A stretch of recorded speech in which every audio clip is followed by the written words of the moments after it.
अस्सलाम वालेकुम दोस्तों, क्या हाल चाल है। उम्मीद करता हूँ आप सब ठीक होंगे, खैरियत से होंगे। तो आज का अपना चैप्टर जो होने वाला है, किसी भी वाक़े के बाद होने वाली जो एग्जामिनेशन है, जैसे सीआईडी वाले अपनी इन्वेस्टिगेशन करते हैं, कोई भी किसी भी किस्म की जो कार्रवाई होती है उसमें जो इन्वेस्टिगेशन की जाती है किसी भी वाक़े के होने के बाद, हम उसको आज डिस्कस करेंगे कि किसी वर्क प्लेस के ऊपर अगर कोई हादसा हो जाता है तो उसके बाद की जो उसकी मॉनिटरिंग है, उसकी जो इन्वेस्टिगेशन है वो किस तरीके से की जाएगी। जैसे हमने पिछले में देखा कि किसी वाक़े के होने से पहले जो रिस्क असेसमेंट की जाती है किसी खतरे को पहचानने के लिए, उसको ख़त्म करने के लिए, तो ऐसे ही है कि अगले जो है किसी वाक़े के होने के बाद जो इन्वेस्टिगेशन की जाती है तो वो होता है किसी भी खतरे को दोबारा होने से रोकने के लिए। तो चलिए आज इसके बारे में हम तफसील से बात करेंगे। आज का अपना chapter number 14। Welcome to my channel it's Honey. अगर आपको वीडियो पसंद आए तो please like the video, subscribe the channel और बेल आइकन पर क्लिक करें ना भूलें, ताकि आपको आने वाली वीडियो की नोटिफिकेशन मिलते रहें। तो अगर कोई क्वेश्चन आपका हो तो आप कमेंट सेक्शन के अंदर पूछ सकते हैं। तो चलिए अपना टॉपिक स्टार्ट करते हैं, जो कि है एक्सीडेंट इन्वेस्टिगेशन या इंसिडेंट इन्वेस्टिगेशन। जाहिर बात है इंसिडेंट में 3 टाइप्स आ जाती हैं, नियर मिस, डेंजरस अकरेंस और एक्सीडेंट।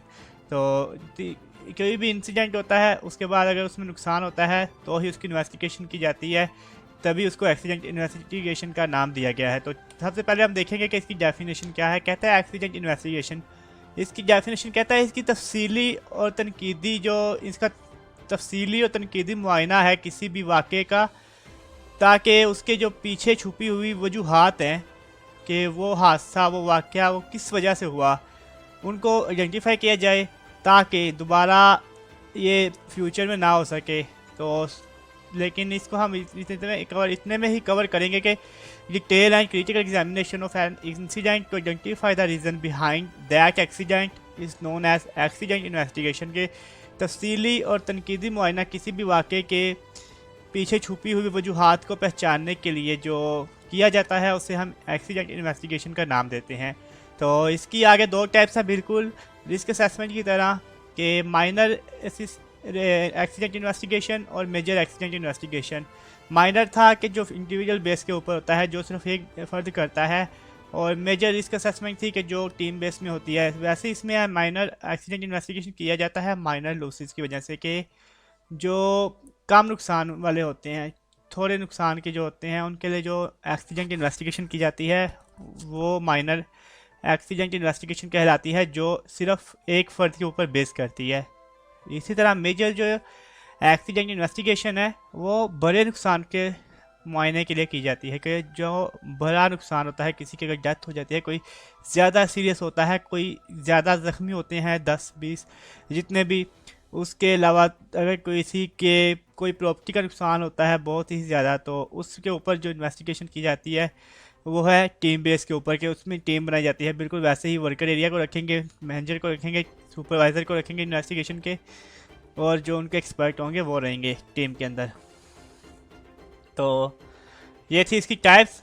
आगे वो कहता है कि इसके मकसद क्या है एक्सीडेंट इन्वेस्टिगेशन के, कि हम इन्वेस्टिगेशन करते हैं किसी जगह की, अगर किसी वाक़े के पीछे छुपी हुई वजूहात की इन्वेस्टिगेशन करते हैं तो उसकी वजूहात क्या है, उसके मकसद क्या है, कि उसके पीछे क्या मकसद है उसके इन्वेस्टिगेशन करने का। तो सबसे पहले कहता है टू प्रिवेंट रीअकरेंस, कि जो दोबारा होने से उसको रोका जाता है, कि दोबारा कोई वाक़या रूनमा ना हो, उसको रूनमा होने से रोका जाता है। उसके बाद टू फुलफिल लीगल रिक्वायरमेंट, कि कानून हमसे ये रिक्वायरमेंट करता है, कानूनी ये रिक्वायरमेंट पूरी होती है इन्वेस्टिगेशन करने से। उसके बाद to review the existing control, के जो हमारे पहले से कंट्रोल्स उस वहाँ पर एग्जिस्ट कर रहे हैं, जो हमने वहाँ पर कंट्रोल्स किए हुए हैं उनको रिव्यू किया जा सके। फिर फॉर कॉस्ट एनालिसिस, के खर्चा जो हमारा वहाँ पे होता है, कि वर्कर की कंपनसेशन जो हो गई, कानूनी कार्रवाई के ऊपर जो होने वाला खर्चा, उनको एनालाइज करने के लिए। To raise awareness among workers, के जो लोग हैं वहाँ पे काम करने वाले वर्कर्स हैं उनके दरमियान अवेयरनेस बढ़ाने के लिए, ताकि ये वाक़या दोबारा ना हो। उनको ऐसे कह लें कि किसी के लिए इबरत बनाने के लिए, कि ये देख लें कि अगर आप गलत काम करेंगे, गलत रास्ते की तरफ चलेंगे तो इस तरह के जो आपको फेस किए जा सकते हैं। तो उसके बाद भी जो कंपनी उनके साथ ताउन करती है उसको भी दिखाने के लिए ये सब चीज़ें इसमें आ जाती है। To raise morale of workers, जो वर्कर्स का जज्बा बढ़ाने के लिए कि ताकि वर्कर ये फील ना करें कि अगर यहाँ पर कोई हादसा होता है तो कंपनी जो है, कोई वर्क प्लेस के जो ओनर है, जो एम्प्लॉयर है, वो हाथ पे हाथ धर के बैठे हैं साइड पे। तो इसलिए उनका जो मोरल है, उनका जो जज्बा है वो कम ना हो, उसको बढ़ाने के लिए एक्सीडेंट इन्वेस्टिगेशन की टीम तश्कील दी जाती है। उसके बाद कहता है 2 things should be done before starting an accident investigation, के एक्सीडेंट इन्वेस्टिगेशन को शुरू करने से पहले 2 चीज़ें हमें पहले कर लेनी चाहिए, ज़रूर कर लेनी चाहिए। वो 2 चीज़ें क्या क्या हैं? सबसे पहले है विक्टिम्स केयर, के जो वहाँ पर ज़ख्मी हुआ है, जो उसका शिकार हुआ है, उस हादसे का जो शिकार हुआ है, उसको उसकी केयर, सबसे पहले उसकी देखभाल, उसको देखना, उसको फ़र्स्ट एड देना। अगर वो फ़र्स्ट एड की उसे चाहिए तो फ़र्स्ट एड दें, अगर इंजर्ड है, अगर ज़्यादा सीरियस है उसको हॉस्पिटलाइजेशन करना। यह सबसे पहले मेन चीज़ है किसी भी एक्सीडेंट इन्वेस्टिगेशन के शुरू करने से पहले, जो हमें कर लेनी चाहिए ताकि एक्सीडेंट इन्वेस्टिगेशन में हमें मसला ना हो। उसके बाद कहता है securing protecting the scene so that evidence can be control. आपने देखा होगा अगर किसी जगह पर कोई मर्डर होता है, अक्सर आपने जो CID ड्रामा रखता है या इस तरह के जो टीम्स होती हैं, किसी भी वाक़े को जो डिटेक्टिव होते हैं वो लोग जो आते हैं वहाँ पर, वो उस एरिया को जहाँ पे हादसा हुआ था वहाँ पर उसको टेप से बंद कर देते हैं कि ये नो एंट्री का एरिया है, यहाँ पे आप नहीं आ सकते, ताकि वहाँ पे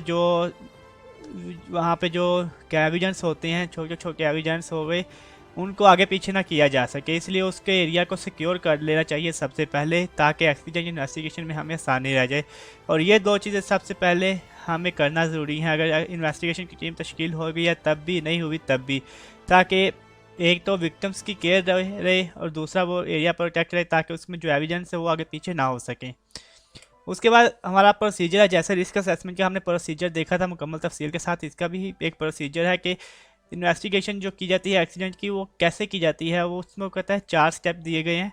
सबसे वो कहता है कलेक्शन ऑफ फैक्चुअल इंफॉर्मेशन के, जो उसकी दुरुस्त इंफॉर्मेशन है उसकी कलेक्शन करना। जो एक्सीडेंट अगर किसी जगह पर किसी वर्क प्लेस के ऊपर हुआ है तो वहाँ पे दुरुस्त इंफॉर्मेशन कलेक्ट करना, उसके फैक्चुअल इंफॉर्मेशन की कलेक्शन सबसे पहला। वहाँ उसमें रिस्क असेसमेंट में था कि हमने आइडेंटिफाई करना है हैज़र्ड को, यहाँ पे हमने इन्फॉर्मेशन कलेक्ट करनी है। उसके बाद कहता है एनालाइज करना है उस कलेक्शन इन्फॉर्मेशन को, जो इन्फॉर्मेशन हमें दी गई है उसका हमने एनालाइज को तरतीब देना है। उसके बाद सजेस्ट कंट्रोल में टू प्रिवेंट के दोबारा जो वाक़या फ्यूचर में ना हो, उसका रूनमा ना होना, उसको रोकने के लिए हम नए कंट्रोल मेयर सजेस्ट करते हैं कि यहाँ पर ये वाले कंट्रोल मेयर्स जो एग्जिस्ट कर रहे हैं वो काम नहीं करेंगे। ये न्यू जो हमने दिए सजेस्ट किए हैं, ये कंट्रोल मेयर्स यहाँ पर इम्प्लीमेंट होने चाहिए ताकि ये इसको दोबारा रूनमा होने से रोका जा सके। तो उसके बाद चौथा स्टेप वही है इम्प्लीमेंट करना जो हमने कंट्रोल मेयर्स दिए हैं। 2 स्टेप को ले लें, 2 स्टेप के अंदर ये कवर होता है। सबसे पहले था कलेक्शन ऑफ फैक्चुअल इन्फॉर्मेशन के, कलेक्ट इन्फॉर्मेशन करना, जो दुरुस्त इन्फॉर्मेशन उसको कलेक्ट करना, उसको एनालाइज करना स्टेप 2 में था। फिर कंट्रोल मेयर को हमने सुजेस्ट करना है ताकि दोबारा रिकरेंस होने से रोका जा सके और उसको इम्प्लीमेंट करना। ये 4 स्टेप हैं, बहुत ही आसान। तो चले हम देखते हैं कि हमने जो कलेक्शन करनी है फैक्चुअल इन्फॉर्मेशन की वो किन सूरत में करनी है, कैसे करनी है। जो फैक्चुअल इन्फॉर्मेशन हमने कलेक्ट करनी है वो हम इन शक्लों में सूरत में करेंगे। फ़ोटोज़, वहाँ पर फ़ोटोज़ ली जाएंगी एविडेंस की, जो हमने एरिया सिक्योर किया है उसकी फ़ोटोज़ कलेक्ट करेंगे, फिर फ़ोटोज़ बनाएंगे। अगर वीडियो का ऑप्शन वहाँ पे हमें है उसकी वीडियो भी रिकॉर्ड कर सकते हैं। CCTV जो वहाँ पर लगे हुए हैं वर्क प्लेस के ऊपर उनको रिव्यू करना, फिर उसकी पैमाइश करना, मेजरमेंट्स जो हैं वहाँ के करना, फिर विटनेस की स्टेटमेंट लेना कि जो वाक़या होते हुए अपनी आंखों से देख रहा था, जिन्हें हम ऐन शाहिदीन भी कहते हैं, उनकी हमने स्टेटमेंट लेनी। फिर विक्टिम की स्टेटमेंट लेनी कि जो उस हादसे का शिकार हुआ होता है विक्टिम, उसकी स्टेटमेंट क्या है उसको हमने देखना है। उसके बाद फिज़िकल एविडेंस के, जो जिस्मानी जो हमारे खुद के एविडेंस बनते हैं वो उसके रिलेटेड जितने भी एविडेंस है वो हमने वहाँ से कलेक्ट करने हैं फिज़िकल एविडेंस की सूरत में। और नंबर लास्ट में आ जाता है डॉक्यूमेंट्स। जो डॉक्यूमेंट्स हमने कलेक्ट करनी है वो कौन कौन सी हैं। ट्रेनिंग रिकॉर्ड्स हैं, उनको कलेक्ट करना है जो वहाँ पे ट्रेनिंग दी गई है वर्कर्स को। फिर सेफ सिस्टम ऑफ वर्क जो इम्प्लीमेंट है वहाँ पर उसको हमने लेना है। जाहिर सी बात है सेफ सिस्टम ऑफ वर्क जो बनाया गया है वो उन्होंने पॉलिसी के अंदर ही रखा होगा, वहाँ पे उन्होंने लहदा से रिटर्न फॉर्म में भी रखा होगा। तो सेफ सिस्टम ऑफ वर्क को आपने देखना है। फिर रिपेयरिंग और मेंटेनेंस जो रिकॉर्ड है कि यहाँ पर जो रिपेयरिंग की गई है, जो इसकी मशीनों की मेंटेनेंस की गई है, उनका जो रिकॉर्ड है रिटर्न में वो लेना। फिर रिस्क असेसमेंट जो की गई है पहले की, उसको लेना कि यहाँ पर जो रिस्क असेसमेंट की गई थी किस तरह की गई है, सही की गई थी, गलत की गई थी, क्या उन्होंने सजेस्ट कंट्रोल में सजेस्ट किए थे गलत, उन्होंने खतरनाक ज़्यादा खतरनाक सजेस्ट कर दिए या फिर जो वाक़े का सबब बने। उसके बाद वर्कर्स की जो कंप्लेंट रिकॉर्ड है, जो वर्कर्स कंप्लेन करते हैं किसी भी चीज़ की, उनके जो रिकॉर्ड्स हैं उनको देखना, वो लेना। फिर लास्ट में जो वहाँ की पॉलिसी बनी हुई है HSE की, हेल्थ सेफ्टी, जो कि हेल्थ एंड सेफ्टी की जो पॉलिसी बनाई गई है, जो हेल्थ एंड सेफ्टी से रिलेटेड है, जो इंश्योर करती है, उनको लेना। तो ये थे डॉक्यूमेंट के अंदर ये 6 चीज़ें आती हैं जिनको हम फैक्चुअल इन्फॉर्मेशन के लिए कलेक्ट करते हैं। फिर उसके बाद इनका एनालाइज कैसे करना है, कहते हैं एनालाइज डन किया जाता है यूजिंग 5W1H मेथड के ज़रिए। हमने अगर किसी चीज़ का एनालाइज करना है तो उसको हमने 5W1H एनालाइज टेक्निक के ज़रिए करना है। अब वो क्या टेक्निक है 5W1H के, हमने सोचना है जासूसों वाले दिमाग से कि कैसे हुआ, क्यों हुआ, किसने किया, कब किया, कहाँ किया और क्या किया। ये 5W1H है, सॉरी 6W, हाँ सॉरी 5W1H। सबसे पहले H से हाउ, W से वाई, फिर हु, व्हेन, वेयर, व्हाट। सबसे पहले हमने देखना है क्या हुआ है, फिर देखना कहाँ हुआ है, फिर देखना है कब हुआ है, और फिर देखना है किसने किया है, फिर देखना है क्यों किया है। अगर हमने किसी से कोई हमारे जो हम स्टेटमेंट लेते हैं किसी विटनेस की, तो उनको अगर देखना हो कि वो जो स्टेटमेंट दे रहे हैं वो सच दे रहे हैं कि झूठ दे रहे हैं, कि हमको इन 5-6 तरीक़ों से ज़रूर इन्फॉर्मेशन लेने की कोशिश करेंगे कि क्या हुआ था, कहाँ हुआ था, कब हुआ था, किसने किया था और क्यों किया था, कैसे किया था। ये 6 चीज़ें हम इसमें नोट करके देखेंगे। इस टेक्निक को कहते हैं 5W1H टेक्निक। तो कहते हैं 2 types of reason are usually identified, के 2 किस्म की जो वजूहात हैं वो हमें यकीनी आम तौर पर आइडेंटिफाई होंगी। जो हमने उस जो इन्फॉर्मेशन हमने कलेक्ट की है उसके अंदर से जो हमने वजूहात निकालनी है, 2 किस्म की टाइप्स हैं उनकी। वो कौन कौन सी हैं? सबसे कहता है इमीडिएट कॉजेज या रीज़न। इमीडिएट रीज़न, फौरी तौर पर जो वजूहात हमें नज़र आती हैं, जो रीज़न नज़र आती हैं, उनको देखना। फिर रूट कॉजेज, उनके पीछे छुपी हुई जो वजूहात हैं उनको देखना। ये एक जासूसी दिमाग के साथ चलना पड़ता है इस टीम के अंदर। अगर आप किसी वर्क प्लेस के ऊपर किसी की टीम जगह की इन्वेस्टिगेशन कर रहे हो तो ये आपने पहले तो 5W1H टेक्निक इस्तेमाल करनी है वहाँ की इन्फॉर्मेशन कलेक्ट करने के लिए, और उसके बाद उसके अंदर से जो एनालाइज करना है उसको, तो उसके अंदर 2 चीज़ें हमने निकालनी है। एक जो इमीडिएट कॉजेज हैं वो क्या है उसमें, और जो उसकी रूट कॉजेज हैं वो क्या है। तो चलिए देखते हैं इमीडिएट कॉजेज और रूट कॉजेज की एक्सप्लेनेशन। तो इसकी एक्सप्लेनेशन में यह कहता है obvious and visible causes behind an accident, के बिल्कुल नज़र आ रही होती हैं, शो होती हैं हमें जो वजूहात एक एक्सीडेंट की वजह से। एक्सीडेंट के ऊपर मिसाल ले लें कि एक वर्क प्लेस के ऊपर हादसा हुआ है कि एक शख्स हाइट से गिरता है, ठीक है।